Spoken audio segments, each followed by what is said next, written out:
Chapter 40. Dan's watch read 12:57 a.m. This was going to be a long night. "What is Project X?" Rick repeated, pacing the small interrogation room. Through the two-way mirror, Dan watched Malik sitting in nervous sweat. Malik was ever vigilant of the moth flopping about the ceiling lamp. "It is cancer research. Top secret," he said faintly. "I cannot disclose information. It is cutting edge, and competition would do anything to get it." His eyes shifted to Rick momentarily. "Maybe even you are being paid off." "We're professionals." "Can I see my attorney?" Rick ignored his request and coughed into his hands. "We have reason to believe something is sour about this research. Where's the lab?" "Few people know," he snarled. "I'd like to be one of them.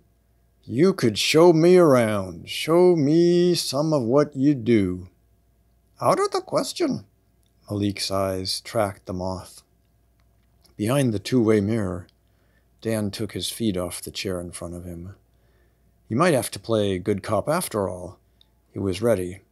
He didn't enjoy the psychological games, but would play them out of necessity. This was part of his job.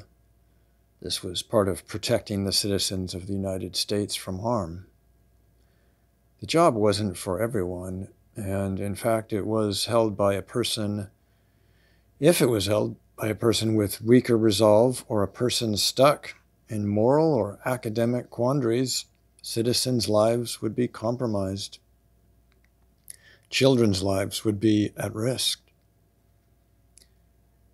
"My friend, the flying moth, would think differently," Rick taunted. "I want my attorney."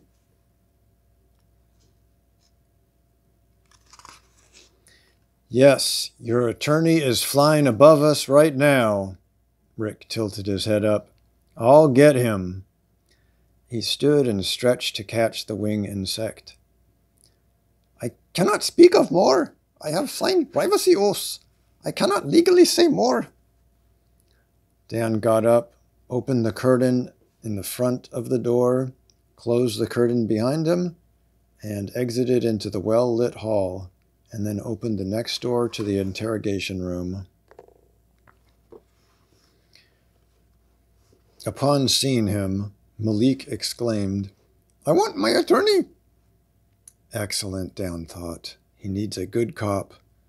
Dan closed the door and answered, "Sure," not intending to allow any such thing. "Do you want a glass of water first or a donut?" "Just my attorney." "Soon," he assured, strolling to the table. "But we need to ask some basic questions first.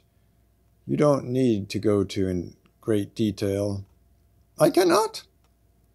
As though this were a casual dinner get-together, Dan smiled, sat down, and folded his hands together.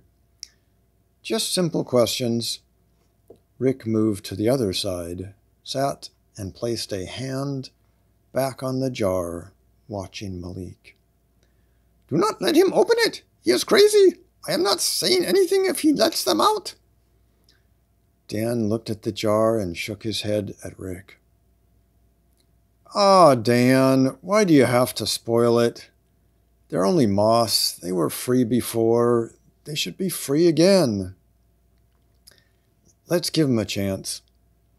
Rick pushed the jar to the far edge of the table where no one sat. Malik looked at Dan, almost with some compassion. "I can tell you a little more, but you will have to be satisfied." "Speak," Rick demanded. Malik kept his focus on Dan.